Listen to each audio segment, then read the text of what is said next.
Los participios, decíamos, son palabras que toman características verbales y adjetivales. Es por esto que, al igual que los verbos, son capaces de expresarse en voz activa, media y pasiva. En otra ocasión, vimos cómo se forman los participios aoristos en voz activa. Ahora aprenderemos cómo se construyen en las voces media y pasiva. Primero veamos la voz media. Hay que recordar que el matiz de esta voz es principalmente reflexivo o enfático. Para formar un participio aoristo en esta voz, es necesario añadir al tema de aoristo las siguientes terminaciones.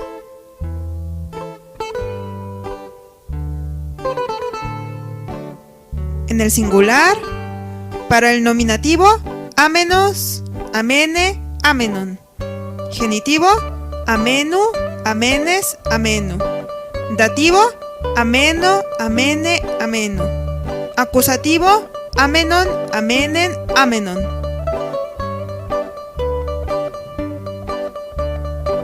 En el plural, para el nominativo, amenoi, amenai, amena.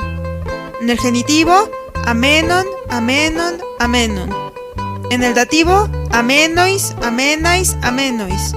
Y en el acusativo, amenus, amenas, amena.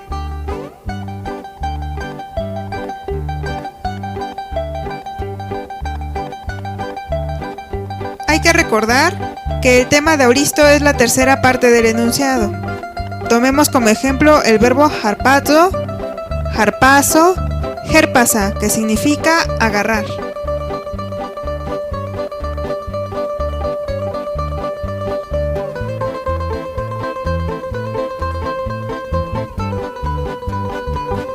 Al unir esas terminaciones al verbo del ejemplo, en la tercera parte del enunciado, que es la que corresponde al aoristo, herpasa, le quitamos el aumento para que quede con alfa,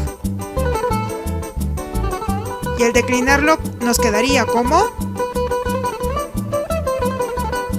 harpasamenos, harpasamene, harpasamenon. Harpasamenu, harpasamenes, harpasamenu.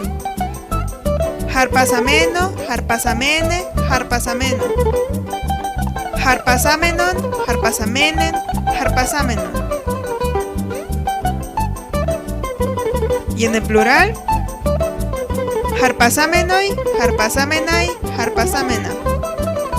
Harpasamenon, harpasamenon, harpasamenon.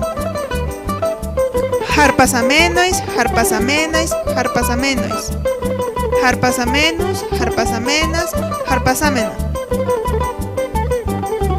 La primera forma, el nominativo singular, harpasamenos, harpasamene, harpasamenon, se podría traducir como el que agarró para sí mismo, la que agarró para sí misma y lo que agarró para sí mismo. Se le puede dar este matiz enfático. Vamos al otro aoristo. Para el aoristo 2 se usan estas terminaciones. En el singular, en el nominativo, omenon, omenen, omenon. En el genitivo, omenu, omenes, omenu. En el dativo, omeno, omene, omeno. Las tres formas con iota suscrita.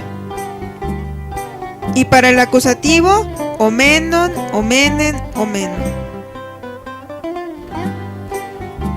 En el plural, para el nominativo, omenoi, omenai, omena.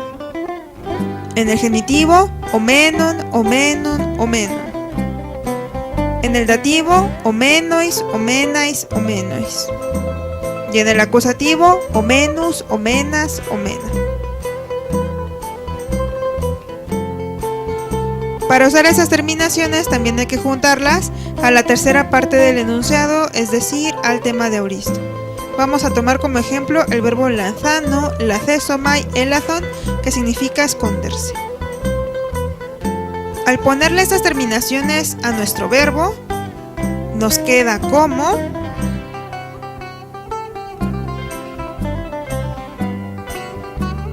lazomenos, lazomene, lazomenon, lazomenu, lazomenes, lazomeno, lazomeno, lazomene, lazomeno, lazomenon, lazomenen, lazomenon,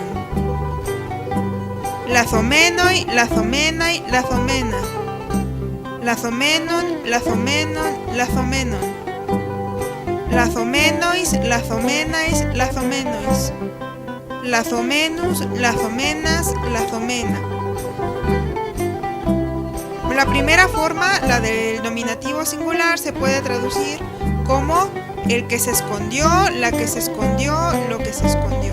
Aquí le damos el matiz reflexivo a lazomenos, lazomene, lazomeno.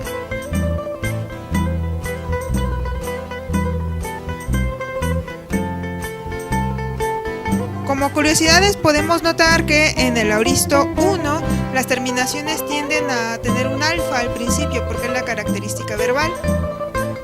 Y en este auristo 2 el acento está fijo en la sílaba me a lo largo de toda la declinación, además de que están unidas por medio de una ómicron. Si nos fijamos bien, estas terminaciones son las mismas que las del participio presente medio o el auristo presente pasivo. La única diferencia entre ambas formas es la posición del acento. En cuanto al auristo 3, este no posee voz media ni voz pasiva, por lo que vamos a tener que omitirlo. Pasemos a la formación del participio auristo, ahora en voz pasiva. A diferencia de los participios en voz media, estos que están en voz pasiva seguirán la declinación atemática en el masculino y en el neutro. La declinación del femenino siempre está sujeta a la declinación en alfa o en eta. Su esquema es eis, eisa, en. Las terminaciones a continuación se agregan al tema de auristo pasivo, el cual es la última parte del enunciado. Este auristo pasivo se suele identificar gracias a la z que tiene antes de la terminación. Algunos tienen z, algunos no, por lo que hay que tener cuidado con esta última consonante. Las terminaciones pues son las siguientes. En el singular, para el nominativo, eis, eisa, en. En el genitivo, entos, eises, entos. En el dativo, enti, eise, enti. En el acusativo, enta, eisan, en. Y en el plural, para el nominativo, entes, eisai, enta. Genitivo, enton, eison, enton. En el dativo, eisi, eisais, eisi. Y en el acusativo, entas, eisas, enta. El dativo plural tiene la posibilidad de llevar una neufónica tanto en el masculino como en el neutro, por cierto.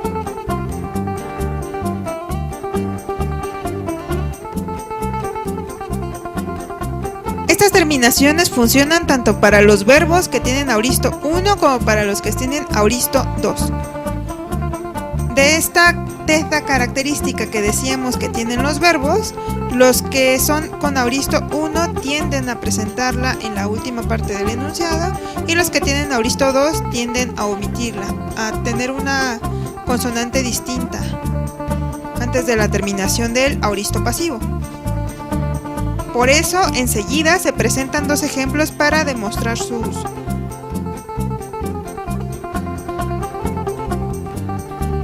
Vamos primero con el auristo 1. Tomaremos otra vez el verbo harpazei, que significaba agarrar, cuyo auristo pasivo es herpasten. Su declinación sería, en el singular, harpaseis, harpaseisa, harpasen.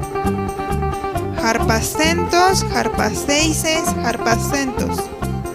Harpacenti, harpaceise, harpacenti. Harpacenta, harpaceisan, harpacen. Y en el plural, harpacentes, harpaceisai, harpacenta. Harpacenton, harpaceison, harpacenton. harpasteisi, harpaseisais, harpasteisi. Harpastentas, harpasteisas, harpastenta. Este participio se puede traducir como agarrado, agarrada, agarrado. Indica una acción pasada en voz pasiva, por lo que queda bien con nuestros propios adjetivos en ado o en ido. Vamos a un ejemplo con el otro tipo de auristo, el que no tiene z. Este lo podemos encontrar en el verbo grafen. Este verbo en la última forma es egrafen y tiene una fi antes de la terminación. Entonces nos quedaría como grafeis, grafeisa, grafen. Grafentos, grafeises, grafentos. Grafenti, grafeise, grafenti. Grafenta, grafeisa, grafenta. Grafentes, grafeisa y grafenta. Grafenton, grafeison, grafento. Grafeisi, grafeisais, grafeisi. Grafentas, grafeisas, grafenta. La primera forma, la del nominativo singular, se puede traducir como escrito, escrita, escrito. Debido a que este es otro tipo de verbo en español, pues podemos traducirlo con los adjetivos en tos o hecho. Si quisiéramos desdoblarlo como una oración de relativo, como hicimos con la de la voz media, podemos ponerlo como que fue escrito, que fue escrita, que fue escrito. Pero en español eso suena muy cargado, por lo que podemos simplificarlo en este tipo de participios. Como último detalle, hay que recordar que los verbos deponentes, los que tienen formas pasivas pero significado activo, también van a usar este tipo de participios y las mismas formas que los verbos que verdaderamente están en voz media y voz pasiva. Lo único que hay que hacer es traducirlos en voz activa. Aquí ya no propinamos ningún ejemplo, pero se menciona para que se tenga en cuenta.